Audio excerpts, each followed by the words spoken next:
In the quiet town of Taos, New Mexico, a strange sound has been haunting residents for decades.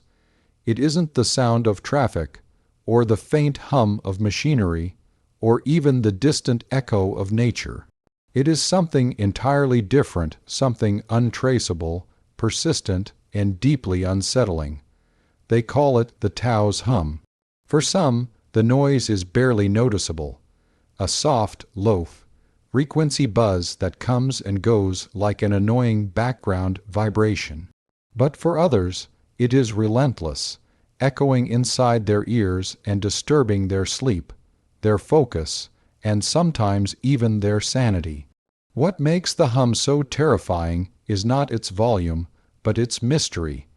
No one has ever been able to prove exactly where it comes from. Imagine lying in bed at night, the desert air cool and still, when suddenly a low droning begins to fill the silence. You close the window, the sound is still there. You cover your ears with your pillow, it continues.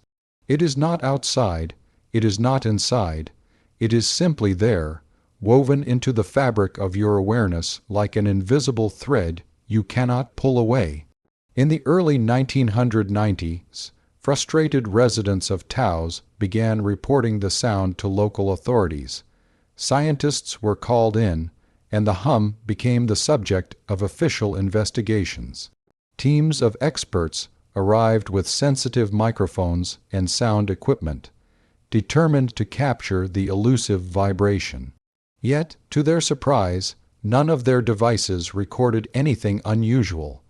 The equipment picked up the normal background noises of the environment, but the mysterious hum was nowhere to be found.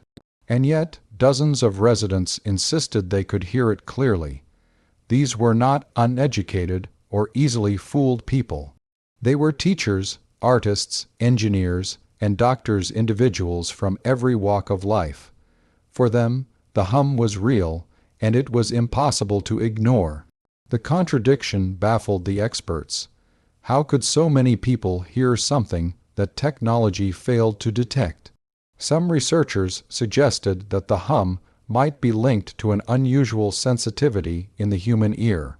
Perhaps only certain individuals could pick up on low-frequency sounds that others, and even machines, could not detect. Others speculated that it could be caused by industrial equipment, distant power lines, or military experiments hidden deep in the desert. But whenever these explanations were tested, they fell apart. The sound didn't behave like machinery. It didn't follow any predictable pattern.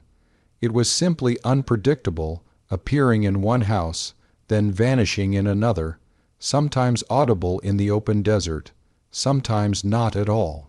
Psychologists proposed that the hum could be a form of mass suggestion, a collective illusion where people convince themselves that they are hearing something unusual.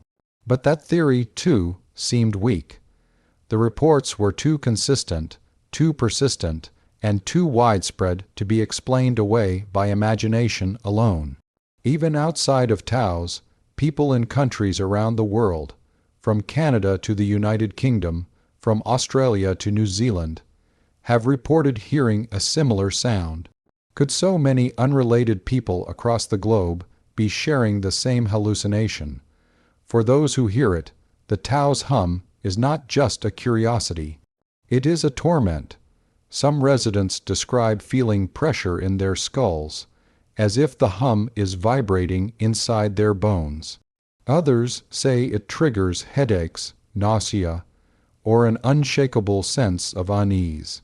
A few have even claimed that the hum destroyed their peace of mind to the point where they could no longer live normal lives. There are stories of people abandoning their homes, moving to distant places, desperate to escape the constant vibration that no one else seems to believe in. The strangest part of all is how selective the hum seems to be. In the same household, one person may suffer from it constantly, while another remains completely unaffected. Neighbors can stand side by side in the same room, yet only one will hear the sound. It is as if the hum chooses its victims, whispering only into certain ears while leaving others in silence. Year after year, the mystery deepened. Newspapers reported on it, scientists wrote papers, and researchers tried to narrow down its origin. But every attempt ended in frustration. The hum could not be captured. It could not be explained, and it certainly could not be stopped. In 1912, a Polish book dealer named Wilfrid Voynich stumbled upon an old, leather-bound manuscript in a Jesuit library in Italy. At first glance, it looked like any other ancient text: yellowed pages, faded ink, and strange drawings. But the more he studied it, the more he realized he had uncovered something extraordinary, something that no one could understand. This book would later bear his name, the Voynich manuscript. The manuscript contains over 200 pages filled with bizarre illustrations and mysterious text. The writing flows from left to right, with margins carefully justified, as though created by someone with great skill and precision. Yet the words belong to no known language. Each page is covered in symbols that resemble letters, but none of them match any alphabet in existence. Linguists, historians, and cryptographers have spent more than a century trying to decipher the script, and every attempt has ended in failure. But it is not only the text that captures attention, the illustrations are equally puzzling. Across its pages are drawings of plants that have never been seen in nature. Some resemble herbs and flowers, but with odd combinations of leaves, stems, and roots that defy classification. Others appear to be hybrids of plants that should not exist, as though the author was describing a world slightly different from our own. There are also intricate diagrams of astrological charts, mysterious symbols, and even naked human figures bathing in strange pools connected by an elaborate system of tubes. The question that has haunted researchers for over a century is simple: who created this book and why? Some believe it to be a medieval medical text, perhaps a guide to herbal remedies written in a secret code. Others suspect it may have been the work of an alchemist, blending science with mysticism, meant only for those initiated in its secrets. There are even theories that it could be an elaborate hoax, created to trick wealthy collectors into paying a fortune for something that ultimately means nothing at all. Yet, if it is a hoax, it is one of the most sophisticated hoaxes in history. The writing is too consistent, too structured, too carefully designed to be meaningless scribbles. Whoever wrote it followed a set of rules that no one has yet unlocked. In the 20th century, the manuscript attracted the attention of some of the greatest codebreakers in the world. During World War II, military cryptographers who had successfully broken enemy ciphers tried their hand at the Voynich manuscript. They cracked codes used by entire nations, but when faced with the strange alphabet of this book, they admitted defeat. It was unlike any code they had ever seen. Even in the age of modern computing, the mystery remains. Artificial intelligence has been applied to the manuscript, running millions of tests to detect hidden patterns in the text. Some programs suggest that it could be a real language, possibly encoded or heavily abbreviated. Others argue it might be what experts call glossolalia, a meaningless stream of invented words. Yet no one can say for certain. The manuscript's age adds yet another layer to the puzzle. Scientific testing on the parchment dates it back to the early 15th century, around the 1400s. That means it predates Wilfrid Voynich by hundreds of years, eliminating the possibility that he himself was the hoaxer. Someone in medieval Europe painstakingly created this manuscript, filling its pages with unknown words and impossible plants. But who would have the knowledge or the motive? to create such a thing? Some point to historical figures like Roger Bacon, a 13th-century philosopher and alchemist who was rumored to dabble in secret codes and hidden knowledge. Others wonder if it might have been the work of a forgotten sect, a society guarding wisdom not meant for the outside world. There are even those who whisper about more far-fetched ideas, that the manuscript is not of this world at all, but a record left behind by beings from elsewhere. To hold the Voynich manuscript is to hold a riddle that has defied centuries of human curiosity. Every page invites the reader deeper into its labyrinth of symbols and illustrations. Every attempt to decode it only raises more questions. In the winter of 1959, 9 experienced hikers set out on a challenging expedition through the Ural Mountains of the Soviet Union. Their leader was Igor Dyatlov, a 23-year-old engineering student known for his discipline and skill. The group, made up of young men and women in their 20s, were well prepared for the journey. They carried skis, tents, provisions, and the confidence that comes with experience. Their destination was a remote area known to the local Mansi people as Kalat Sayak, a name that translates to Mountain of the Dead. The expedition began smoothly.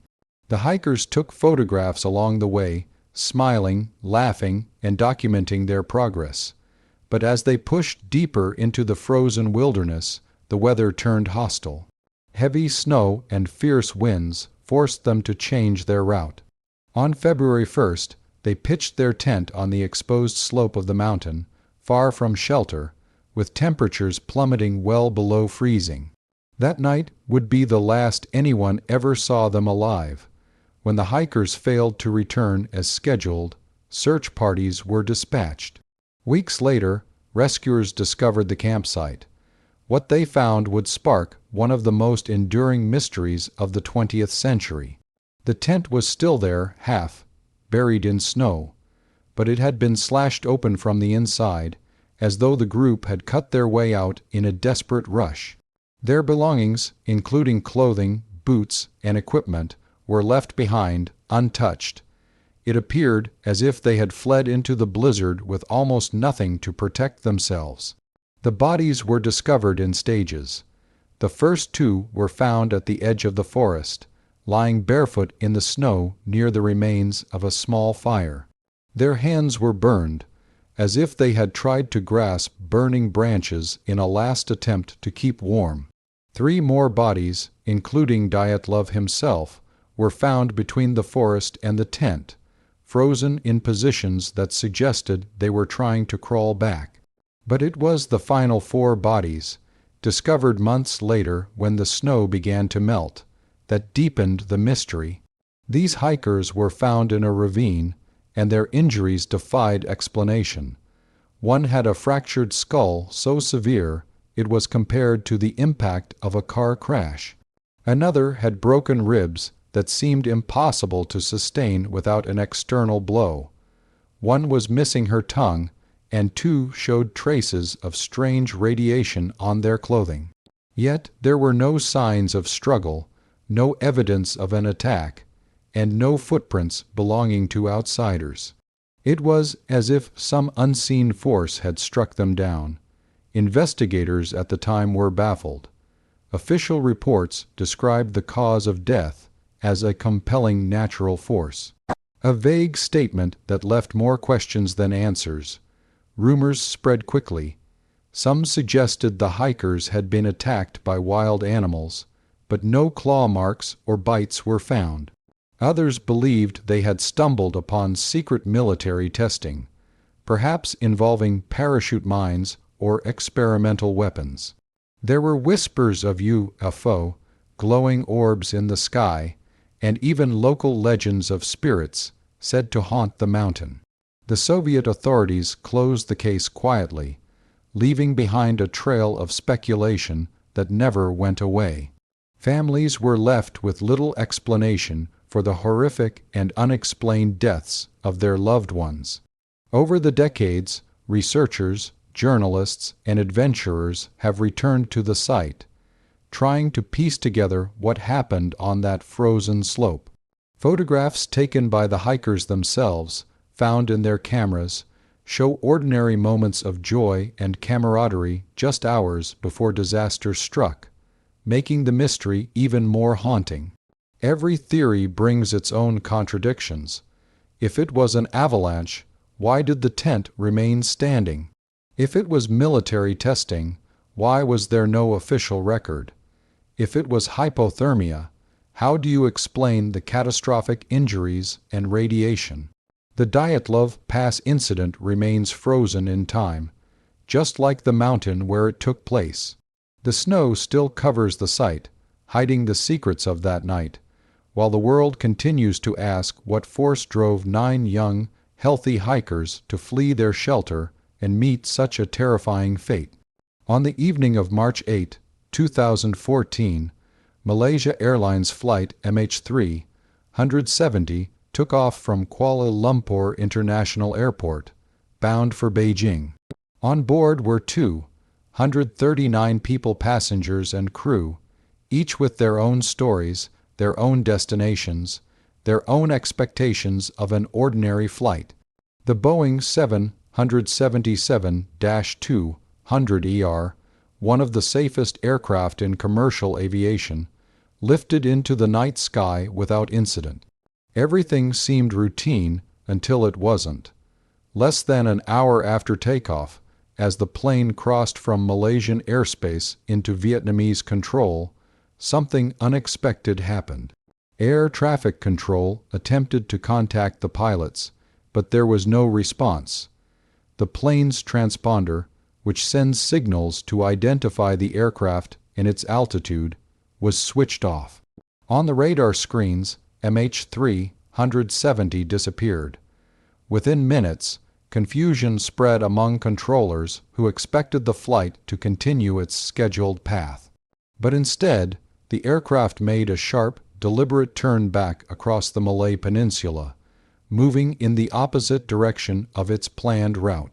Military radar later revealed that the plane flew for hours after losing contact, tracing a strange and deliberate path across the ocean. It headed toward the Andaman Sea, then south into one of the most remote parts of the Indian Ocean. No distress call was ever made. No emergency signal was sent. For reasons no one can fully explain, Flight MH3-170 vanished into the night sky, leaving behind silence and uncertainty. When news broke that the aircraft had disappeared, the world reacted with shock. Search and rescue teams mobilized immediately, launching one of the largest aviation hunts in history. Dozens of ships, submarines, and aircraft from multiple countries scoured vast stretches of ocean, scanning both the surface and the seabed. Families of the passengers waited desperately for news, clinging to the hope that survivors might be found. But days turned into weeks, and weeks into months, with no sign of the plane. It was as if the Boeing 777 had been swallowed whole by the earth. Then came the fragments.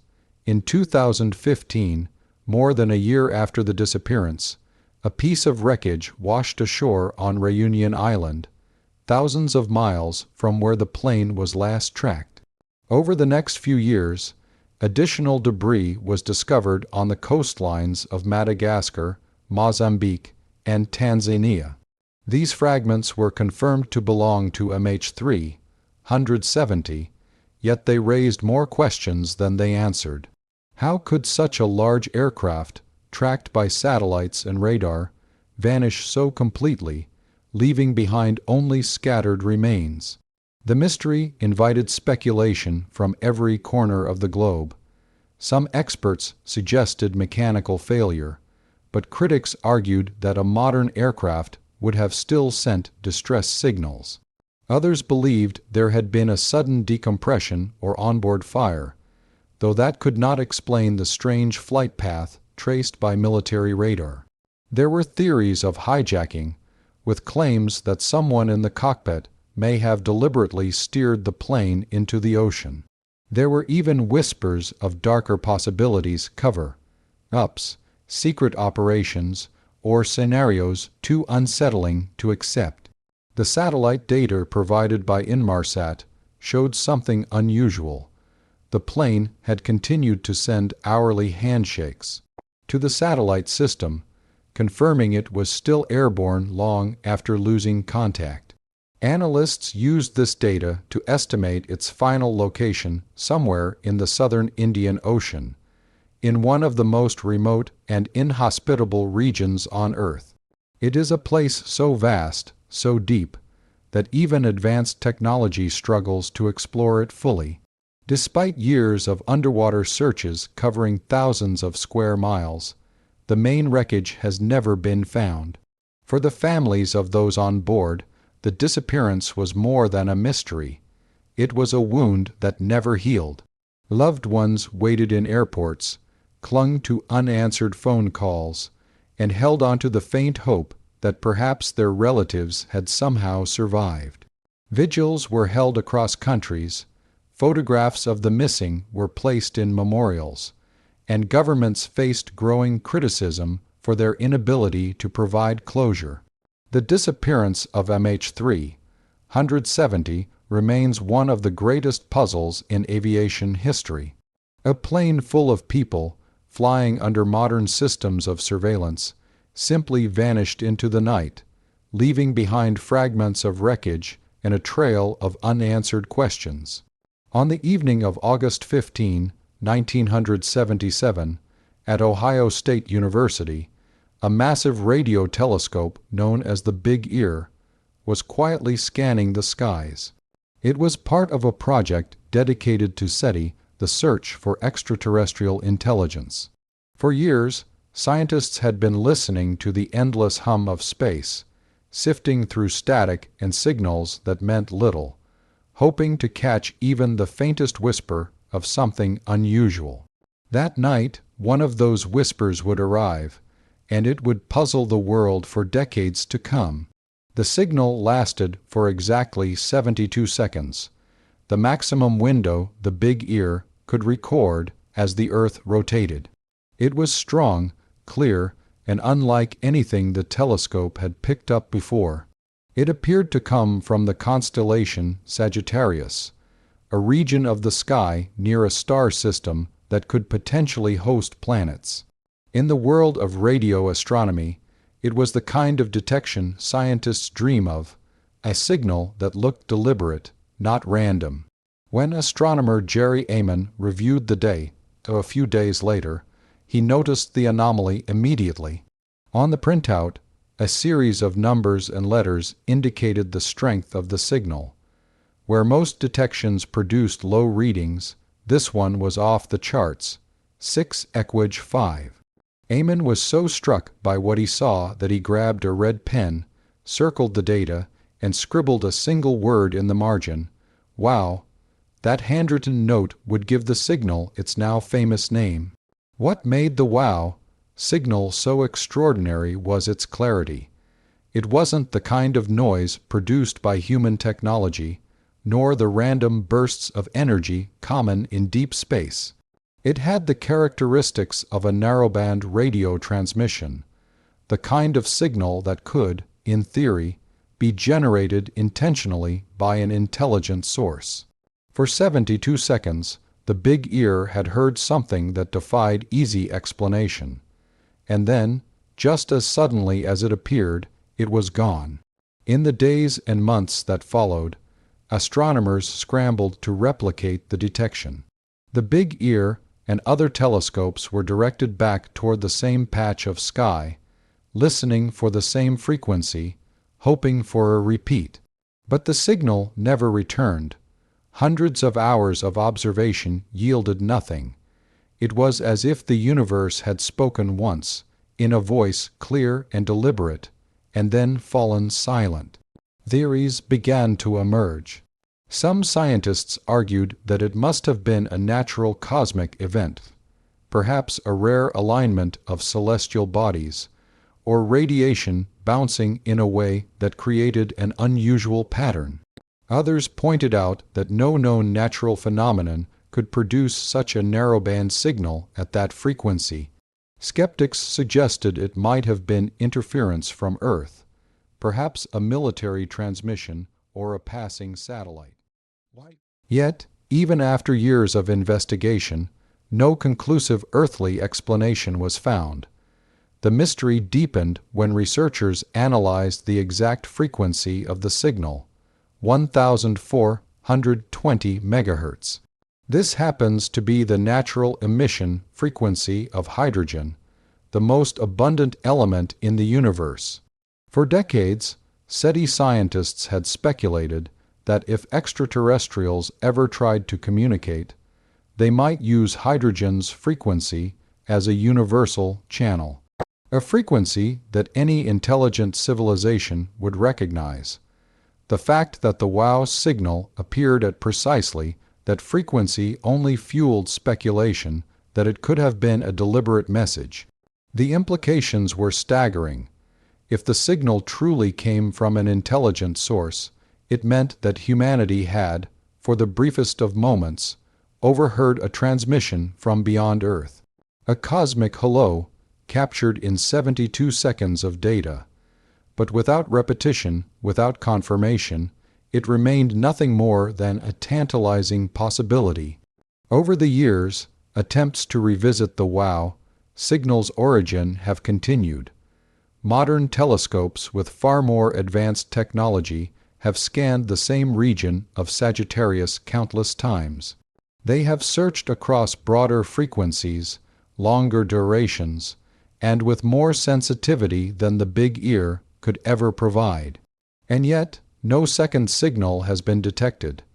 The original printout, with Jerry Amon's red, inked WOW, circling the numbers, remains the only piece of evidence of that extraordinary night. For astronomers, it sits at the intersection of science and wonder, a day, a point that refuses to fit neatly into any category. It was not noise, not random, not easily dismissed. It was something else, something unexplained, preserved in ink and memory.